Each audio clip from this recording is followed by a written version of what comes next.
everyone, welcome to today's video. In this video, we will talk about HDFC Bank share. उसकी ज़्यादातर details cover करने की कोशिश करेंगे. We will look into the fundamental analysis, then we will look into technical analysis, and कोई latest news वगैरह है तो इस बैंक के बारे में या banking sector से related updates हैं, which can help us take a more informed decision. So we will talk about that as well. ठीक है, let's directly jump into the summary of HDFC Bank. So for this video I have used Screener for analysis. I think you can use any platform, कोई भी platform, बहुत सारे platforms हैं जहाँ पे information मिल जाती है. तो ठीक है, यहाँ पे भी available थी तो मैंने यहाँ से ले लिया. So HDFC Bank का recently merger हुआ था, HDFC plus HDFC Bank. तो इन दोनों एंटिटीज का मर्जर हुआ था, उसके बाद काफी बड़ी बन गई ये एंटिटी एंड काफी टाइम से इसलिए इसका शेयर मतलब ऑलमोस्ट एक रेंज बाउंड ही चला है. It's been almost three to 4 years, ज्यादा कोई रिटर्न नहीं मिला है. सो बहुत सारे लोगों को क्वेश्चन रहता है कि ये बैंक खरीदना चाहिए नहीं खरीदना चाहिए. ठीक है, मार्केट कैप तो भाई बड़ा हो गया क्योंकि मतलब मर्जर हो गया है, और पहले भी बड़ा ही था. It was the largest bank of India. तो stock P is 20 which is a fair valuation. ज्यादा एक्सपेंसिव नहीं है, कुछ कंपनी का बहुत ज्यादा रहता है, बट बैंकिंग सेक्टर में इतना जनरली नॉर्मल है. We will compare with it with other banks as well, देख लें क्या है क्या नहीं है. देन भाई 7.39% यहाँ पे debt to equity. Debt to equity क्या होता है कि मतलब जितनी इनकी इक्विटीज हैं, लेट से किसी कंपनी की 1000 रुपीज की इक्विटी है, तो दैट मीन्स इन्होंने उसके हिसाब से HDFC बैंक ने 7.39 इंटू 1000, तो इतने रुपए का इन्होंने डेट ले रखा है, विच इज रियली हाई. बट लेकिन बैंकिंग सेक्टर जो है अपना, यार बैंकिंग इंडस्ट्री समझो कैसे काम करती है. कोई भी बैंक है तो बैंक एक एक कस्टमर है, ठीक है. एक कस्टमर आएगा, इनको पैसा देगा, तो इनका पैसा लेता है एंड इस पैसे को किसी और बंदे को देता है, जो कि आप लेते हैं लोन वगैरह लेते हैं, तो उससे ले. And this is how a bank normally earns money. ठीक है, तो आपको आपको 5% पे ले लिया एंड आगे 7% पे दे दिया, तो इनको बेनिफिट हो गया अभी 2% का. तो ये इनका बिजनेस मॉडल ही है, इसलिए तो ऑब्वियसली डेट तो इसमें लेना ही पड़ेगा. But it's generally highly regulated, तो ऐसा कुछ इश्यू नहीं होता भाई इतना ज्यादा ये है भी तो. ठीक है, ये तो हो गई हमारी समरी बैंक की. आगे चलते हैं, चार्ट देखते हैं यार. फंडामेंटल एनालिसिस करेंगे पहले. तो फंडामेंटली क्या चल रहा है, तो ये तो 1 ईयर का चार्ट हो गया भाई हमारा. एक ईयर में मतलब लास्ट ईयर से कितना चल रहा है, 1700 के आसपास पे यहाँ पे टच किया, फिर 1700 यहाँ पे दोबारा टच किया, फिर नीचे आ गया था, डाउन ट्रेंड में था. यहाँ पे भी एक डाउन ट्रेंड था, यहाँ पे एक दोबारा से कप टाइप का पैटर्न बन रहा है. अब दोबारा से 1700 के लेवल पे आया है. मोमेंटम अभी अच्छा है and the reason it has been in this particular range for a long time was because of merger. तो merger की वजह से growth obviously पता नहीं थी कितनी होगी कितनी नहीं होगी. growth was expected to slow. plus एक और रीजन है कि मतलब अभी क्या है, देखो यार पहले क्या होता था, पहले इसमें जैसे 2021 Q1 का रिजल्ट है, इसको हम कंपेयर किससे करते थे, इसको हम कंपेयर करते थे Q4 2020 से. तो दोनों का कंपैरिजन हो जाता है, पता चल जाता है भाई क्या क्या चीजें बढ़ी है क्या चीजें घटी है. तो उसके बेस पे एनालाइज करते हैं अभी क्या हुआ है. अभी दिस रिसेंटली मर्जर हुआ, तो कंपैरिजन के लिए ऐसा कोई बेसलाइन था नहीं, तो इसकी वजह से भी एक काफी रेंज में चला है. Now we have the comparison numbers also and अब बैंक में अच्छा मोमेंटम आ रहा है, काफी टाइम नीचे रहा. I think this was a really good range to buy this bank. मैं ये नहीं कह रहा कि अभी अभी लेने का टाइम नहीं है, but this would have been a value buy. यहाँ पे खरीदा जाता तो भाई ऑब्वियसली ऑलरेडी लाइक, या फिर यहाँ पे भी खरीदा जाता तो it would have been already 10-15%, that to save money on a good bank. ठीक है, 5 ईयर का चार्ट देखो. पिछले 5 साल में यार 1300 की, ये क्या है, 1300 1200 है. 1200 था यहाँ पे, अब कितना है 1700. तो इन 5 years it has I think only 50% के आसपास का ही रिटर्न मिला है, विच इज वेरी लो. अगर हम अपना निफ्टी का देखेंगे, Nifty return is almost what 100% के आसपास है यार निफ्टी का रिटर्न. तो उसके हिसाब से and this is like Nifty 50 का टॉप कंट्रीब्यूटर है, फिर भी इसके हिसाब से काफी कम रिटर्न है. तो रिटर्न आ सकता है. एंड एक ही चैनल देखो, मतलब like this is trading here since when? August Feb 2021 के अराउंड से इसी रेंज में चल रहा है, एंड नाउ इट्स व्हाट 2024, तो ऑलमोस्ट 3.5 4 years हो गए यहाँ पे सेम रेंज बाउंड चलते हुए. इट इज फॉर्म यहाँ पे right now it is forming two look give a breakout. तो भाई ये एक मतलब काफी इंपॉर्टेंट पॉइंट है. टेक्निकल वाले में बात करें इसमें, बट फॉर टू समराइज अभी काफी टाइम से रेंज बाउंड चल रहा है ये, and consolidation is happening. It's a good time to enter the stock as well, मेरे को तो ये लगता है. बाकी obviously this is not an investment advice. Do consider your financial advisor before taking any decisions. Fundamentally एक ये भी है कि यार कंपनी ने ना ग्रो देखो 23.5% से किया है लास्ट 5 years पे, और इसका रिटर्न कितना है. ग्रोथ ग्रोथ तो एक्चुअल में I think it's even like 10% भी नहीं बन रही. 10% यार. सो दिस इज रियली लो. ठीक है, आगे चलते हैं. इसको देखते हैं, मतलब नंबर्स और देख लेते हैं डिटेल में कि कम एक्चुअल में बैंक कर क्या रहा है, मतलब एक्चुअल नंबर्स आप ये नहीं. रेवेन्यू 2021 मार्च, ये देखो मार्च से लेके क्वार्टर ऑन क्वार्टर है भाई, रेवेन्यू तो बढ़ रहा है. ठीक है, 3 4 साल में ही ऑलमोस्ट डबल से ज्यादा ही हो गया. 32,000 था 79 हो गया. प्रॉफिट 11,000, वो भी बढ़ रहा है कंटिन्यूसली. कोविड के टाइम पे एक थोड़ा फॉल था, बट अदरवाइज इट्स गुड, बढ़िया है. 5 year year on year basis में देखिए 2013 तो छोड़ दो, चलो 2018 19 के अराउंड से पकड़ लेते हैं. Let's take 2019 and 2024, last 5 years का data. Revenue 105, obviously this is everything in crore. 105 and यहाँ पे 280, so it is almost like I would say 2.5 to 3x हो गया ये. प्रॉफिट, नेट प्रॉफिट देख लेते हैं, प्रॉफिट आफ्टर टैक्स 22,000 से 65,000. Again this is also 3x.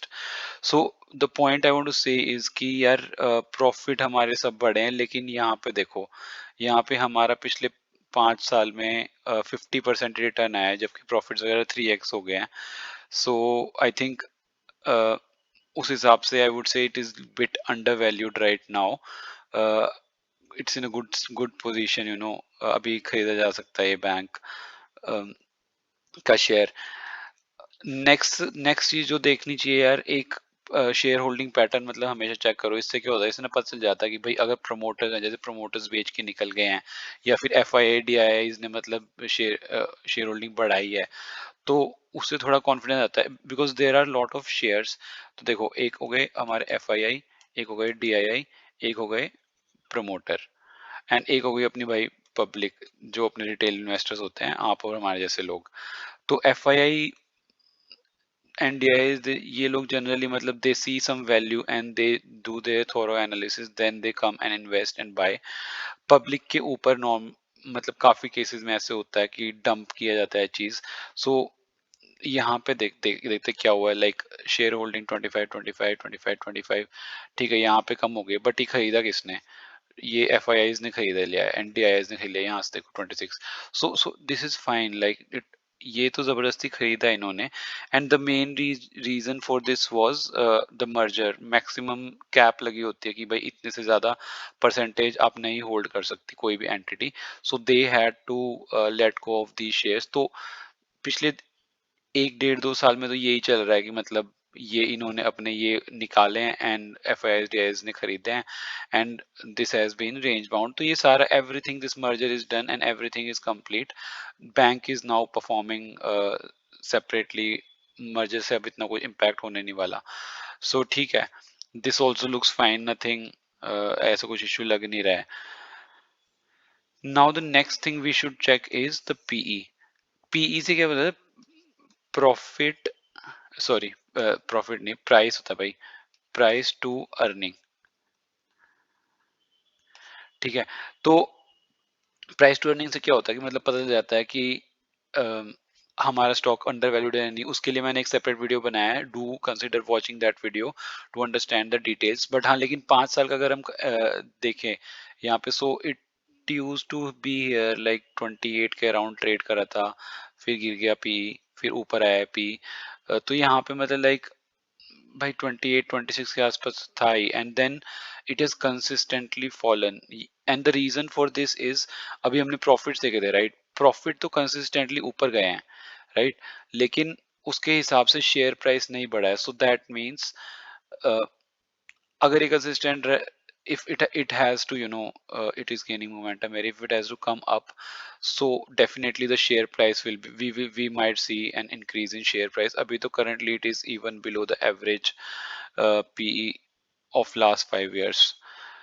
Obviously, definitely there was a good time to buy here or here, but there is never a correct entry in share market. और share में कभी भी ऐसे नहीं होगा भाई आप lowest पे खरीद लिया and you end up selling at the highest. इतना perfectly time तो कोई नहीं कर सकता। मतलब अच्छे अच्छे प्लेयर्स नहीं कर पाते ये चीज टाइम तो। We are retail investors, we have to just understand the value. अगर इसमें कुछ इशू नहीं लग रहा है right now, then and it is trading at a fair PE, then we can consider considering this as one of our one of our stocks which we can buy। ठीक है, again not an investment advice, but obviously we should do all the fundamental technical analysis, उससे पता चल जाता है कि यार क्या करना चाहिए। ओके, पेयर कंपैरिजन देख लेते हैं। तो H D F C, ICICI, Axis bank, Kotak Mahindra bank, ये टॉप 4 बैंक अपने बाय मार्केट कैप। तो like I was talking right, market cap इसका देखो यार कितना है, 12 लाख 13 लाख करोड़। उसके बाद जो नेक्स्ट आता है आईसीआईसीआई, व्हाट लाइक काफी उससे इससे काफी डिफरेंस है यार, मतलब ऑलमोस्ट लाइक 30-40% छोटा है इससे। एंड द नेक्स्ट वन तो मतलब ये तो बिल्कुल ही छोटे छोटे हो गए हैं इस compare to H D F C. Anyways, coming back here, P is 20, तो इसका पी 19 है। एक्सिस बैंक का पी 15 है। सो अगेन आई वुड से like this is also a good good stock, we should look at it। इसकी fundamental analysis करनी चाहिए। If you are interested, let me know in the comments, we can pick this one as our next uh, next stock which we can analyze। ठीक है, तो यार मतलब ठीक है, 19 15 19 20 उतने के अराउंड ही है। सो नथिंग लाइक कि भाई बहुत ज्यादा एक्सपेंसिव है, नथिंग लाइक कि बहुत ज्यादा कम एक्सपेंसिव है, मीडियन। यस बैंक का तो obviously we know what is happening, it's really high. तो इसलिए मैं यस बैंक के बारे में तो ऐसा कुछ नहीं बोलूंगा, like we have to look into more details. Technical chart देख ले बरी। So this is like last 3 year technical chart. ये तो मतलब एक यार ये रेंज बन गई है 1700 ये देखो, it is touching this point multiple times and again it is at the same value. तो it has been range bound for almost 3 years now. यहाँ पे भी नीचे बनाया, नीचे बनाया, यहाँ पे थोड़ा और नीचे गया भाई, यहाँ पे बना, फिर ये देखो यहाँ पे बना, यहाँ यहाँ से फिर bounce.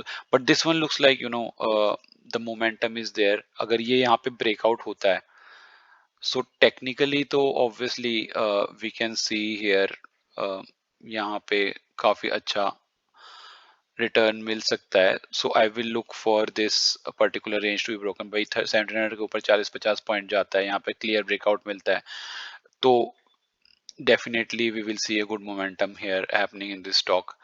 Otherwise, obviously we know that this can be range bound again, it can fall here and it can go back up। So at this point, entry point would have been a good one is this। Otherwise I would say जब ये channel breakout होता है तो तब खरीदने में benefit है। अभी इस टाइम पे एंटर करके यहाँ पे अगर ये डाउन चांस रहता, then you will see 5 to 10% down side on this stock. But again for long term investors, देखो यार दो टाइप के इन्वेस्टर्स होते हैं, एक होते हैं शॉर्ट टर्म, ठीक है, ट्रेडर्स की तो हम बात ही नहीं कर रहे, ट्रेडिंग ट्रेडिंग तो एक डिफरेंट सब्जेक्ट है, तो ट्रेडिंग की तो हम इस चैनल में बात ही नहीं कर रहे। और एक होते हैं लॉन्ग टर्म, ठीक है। तो शॉर्ट टर्म मान लो यार हो गया, मतलब जैसे 1 ईयर के टाइम फ्रेम का वाला बंदा हो गया, या फिर मतलब समझ लो 1 to 2 ईयर के टाइम फ्रेम वाला। और ये लॉन्ग टर्म हो गया, मतलब 1 ईयर से ज्यादा का ही देखते हैं, मतलब 1 ईयर से 5 ईयर तक का, कि मतलब भाई सेफ सेफ जगह पैसा रखना है, अपना पोर्टफोलियो बना रहे हैं, सेफ जगह पैसा रखना है, एंड वहाँ 4-5 साल के बाद मुड़ के देखना कि यार ठीक है हमारा इतना इन्वेस्ट किया था, हमारा इतना इसका पैसा इसे पैसा बन गया है। तो शॉर्ट टर्म के हिसाब से आई वुड से कि do consider these these important technical points.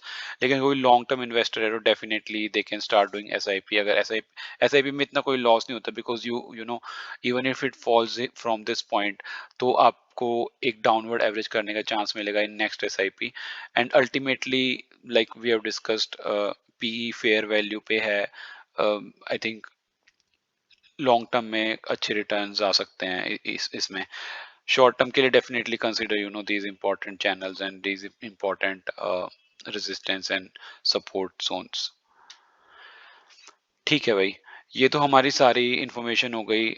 Latest news इसके बारे में अगर हम देखें तो भाई, एक तो हमारा एचडीएफसी का मर्जर हुआ था. तो मर्जर मतलब जैसे किसी भी दो कंपनीज का हो जाता है, तो उसके बाद बहुत सारा इन लोगों को आपस में काम करना है. लॉन्ग टर्म में मर्जर गिव्स बेनिफिट्स, सिनर्जीज होती हैं भाई. तो उससे क्या होता है कि लाइक एचडीएफसी के पास पहले लेट से 1,000 करोड़ रुपीज थे. Now they have 2,000 crore rupees, right. तो इनको इनको पहले हाउसिंग वाले में बेनिफिट दिया, जिसमें they can move the funds from here to there. And मतलब ये पूरा अपना अच्छे तरीके से कर सकते हैं. So they have lot of advantages. Customers भी एक्विजिशन मतलब करना इजी हो जाता है, क्योंकि ऑब्वियसली जो एचडीएफसी का कस्टमर था वो एचडीएफसी बैंक का भी कस्टमर बहुत इजीली बन सकता है. उसमें कोई भी इशू नहीं रहेगा अब.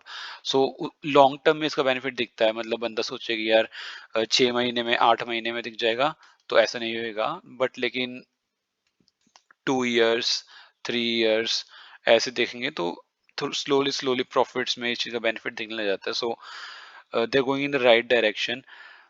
फिर लास्ट वन आता है यार, बैंकिंग सेक्टर में रेगुलेशंस वगैरह. तो obviously we have seen RBI काफी स्ट्रिक्ट रहा है in the past like 1 or 2 years. Which is really good. Proactively see, RBI का जनरल मोटो है, जो कस्टमर्स है, कस्टमर का पैसा. आरबीआई नहीं चाहेगा कभी भी कस्टमर का पैसा डूबे डूबे. देखो यार, जैसे अभी यस बैंक था, यस बैंक में हुआ था, there was some problem going on. Share price तो बहुत ज्यादा था उसका, but share price fell like anything, right. Share price गिर गया. बट आरबीआई को उससे क्या फर्क पड़ता है? आरबीआई को उससे फर्क नहीं पड़ता. तो आरबीआई के लिए है कस्टमर की, जिन्होंने इसमें पैसा जमा किया था यस बैंक में, उनको उनका पैसा वापस मिलना चाहिए. And obviously that should be the priority. अगर यस बैंक अच्छे परफॉर्म करता रहा, लाइक ठीक है, अगर प्रॉब्लम आ गई तो अब ये धीरे धीरे ऊपर आ रहा है. In future it can go back up always, right. But लेकिन कस्टमर का पैसा नहीं जाना चाहिए. So that is what RBI thinks. इसलिए RBI time to time regulate करता रहता है. काफी पहले एनपीएस, नॉन परफॉर्मिंग एसेट्स का इशू आया था, तो वो भी चेक करना था. बट लेकिन overall this is really a good sign, I would say. मतलब ये एक पॉजिटिव ही है, क्योंकि आरबीआई अगर ये चीजें कर रहा है तो हमारी इंडिया की बैंकिंग इंडस्ट्री लॉन्ग टर्म के पर्सपेक्टिव से बहुत अच्छी रहेगी. And this is what a customer wants, this is what a shareholder also wants. Long term में पैसा तभी बनेगा. ठीक है. The next big news is expected rate cuts भाई. तो एवरीबडी नोज, और I will just let everyone know कि देखो यार, यूएस मार्केट है और एक अपनी इंडिया वाली मार्केट है. तो क्या होता है, पहले US market, generally India market US market को फॉलो करती है. This is a very complex topic, we can talk about it some other day. ऐसा जरूरी नहीं करेगी, बट मतलब normally it it happens like that. तो यूएस में अभी rates are at like the peak. ठीक है, हाईएस्ट रेट्स हैं. एंड जो फेड की कमेंट्री है उसके हिसाब से मतलब वी कैन एक्सपेक्ट 6 मंथ्स के अराउंड में रेट कट्स हो सकते हैं. So that's something which is also likely to happen in India, because इसमें बाकी सारे चीजें अगर देखें यार, लाइक इंडिया का इन्फ्लेशन अच्छा डेटा है, इंडिया की ग्रोथ अच्छा डेटा है. So India as economy is performing good. RBI is looking at that, and उसके हिसाब से हमारे कंट्री में भी रेट कट्स होने के चांसेस हैं. So once we see those rate cuts happening, obviously जब रेट कट होगा तो यार कस्टमर आके ज्यादा लोन लेगा, ज्यादा बेनिफिट होगा, एंड बैंक के रेवेन्यूज बढ़ेंगे. तो we will further see another rally happening there, we might see that happening. या फिर कई बार होता है धीरे धीरे धीरे, जैसे अभी मतलब 1450 के आसपास था शेयर, एंड अब 1700 पे पहुंच गया. तो थोड़ी सी तो रैली ऑलरेडी हो ही चुकी है, एंड वो चल रही है. कई बार एकदम से होती है, कई बार धीरे धीरे होती है. तो देखते हैं, market momentum is positive and rate cuts might happen soon. So this is what the latest news is. I think this is all I have for this video. अपना एक बार यार कभी भी जाते हो तो I would say this is the right way to do analysis. एक बार गूगल पे भी चेक करो कोई न्यूज़ है, कुछ नहीं है, and then finally take your decision to buy your stock. If you मैं तो हमेशा बोलता हूँ डू योर ओन रिसर्च, और if you have financial advisor consider talking to that person as well. Do let me know in the comments if you like the video. Do like, share and subscribe. um, if you want me to analyze some other company, just ping me in the comments. I will look at that and I'll try to cover that in one of the videos coming up. Thank you.